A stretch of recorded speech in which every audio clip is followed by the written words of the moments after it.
हम देखते हैं कि स्टीव अपने लैपटॉप पर काम कर रहा है, लेकिन तभी उसके घर की बेल बजती है। जैसे ही वो दरवाज़ा ओपन करता है, हमें दो सुंदर सी लड़कियां देखने को मिलती हैं। एक का नाम टीना है, दूसरी का नाम मीना है। वो दोनों बताती हैं कि वो जहां से पार्टी के लिए जा रही थी, लेकिन तभी उनकी गाड़ी ख़राब हो गई। अब बारिश भी काफ़ी हो रही है, जिस कारण आप क्या हमें थोड़ी देर जहाँ पर रहने के लिए जगह दे सकते हो, जिस कारण स्टीव उन्हें अंदर बुला लेता है। अब वो दोनों स्टीव के साथ बातें करने लगती हैं और टॉवल से अपने आप को पोंछना स्टार्ट कर देती हैं। स्टीव से बातें करती करती वो स्टीव के नज़दीक आने की कोशिश करती हैं। स्टीव उनके पास आने से अनकंफर्टेबल महसूस करने लगता है और साइड में होकर खड़ा हो जाता है। हम देखते हैं कि स्टीव उनसे पूछता है कि वो जहाँ से कहाँ पार्टी के लिए जा रही थी। तब वो उसको अपना एड्रेस बता देती हैं, जिस कारण स्टीव अपने फ़ोन पर उनके लिए एक गाड़ी को बुक करता है। लेकिन इसी के बीच वो स्टीव के घर में जहाँ वहाँ घूमने लगती हैं। स्टीव उनको अपने सामान के बारे में बताने लगता है।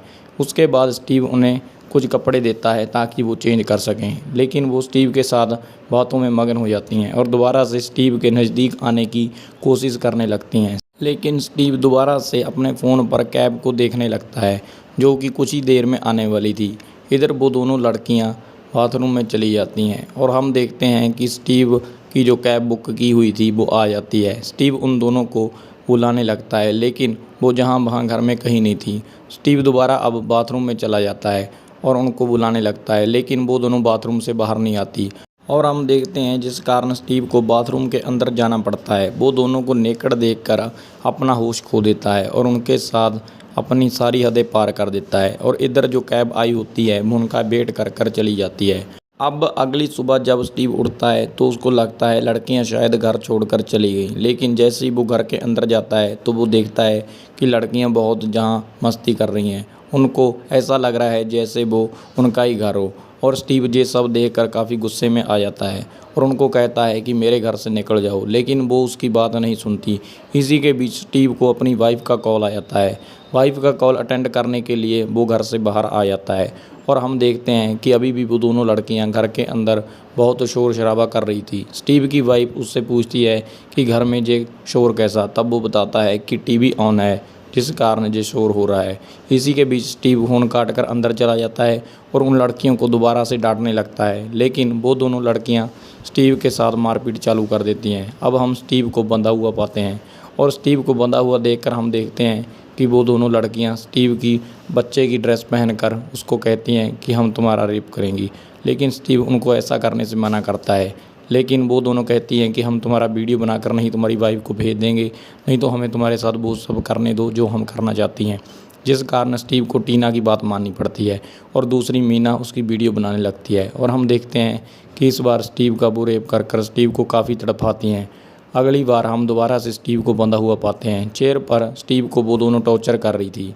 वो स्टीव को काफ़ी टॉर्चर करती हैं, जिस कारण स्टीव काफ़ी परेशान हो जाता है। लेकिन तभी डोरबेल बजती है। डोरबेल पर स्टीव का दोस्त आया था, जो कि स्टीव के पास अपनी एक मूर्ति लेने के लिए आया था। लेकिन जैसे ही वो अंदर आता है तो टीना और मीना उसको ये कहती हैं कि स्टीव जहाँ घर पर नहीं है, हम उसकी जो कज़न सिस्टर हैं जो उससे मिलने के लिए आई हैं। तब वो कहता है कि मुझे तो सिर्फ मूर्ति लेना है, मुझे प्लीज़ मूर्ति ले जाने दो। स्टीव का फ्रेंड जब घर के अंदर चला आता है तब उसको उस घर का जो माहौल है ठीक नहीं लगता, जिस कारण वो जहाँ वहाँ घूमने लगता है। अचानक उसको स्टीव मिल जाता है। स्टीव को बंधा हुआ देखकर वो समझ जाता है कि घर में कुछ गड़बड़ है।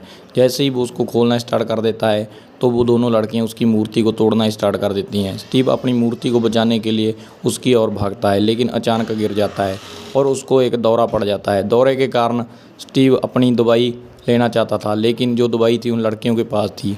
इसी कारण स्टीव की दौरे से मौत हो जाती है।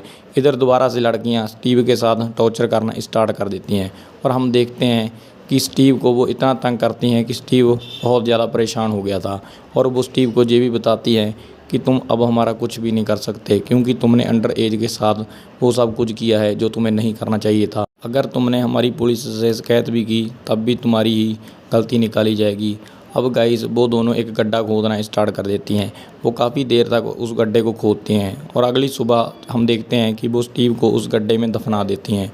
गड्ढे में दफनाकर स्टीव के साथ वो एक एमएमएस बनाती हैं। वाइफ को वो एमएमएस भेज देती हैं और उसमें लिखा होता है कि स्टीव ने अपने फ्रेंड को मार डाला और भी कुछ बातें लिखी होती हैं। स्टीव काफ़ी परेशान हो गया था और उनसे माफ़ी मांगने लगता है कि मुझे माफ़ कर दो, मुझसे जो कुछ भी तुमसे हुआ अनजाने में हुआ।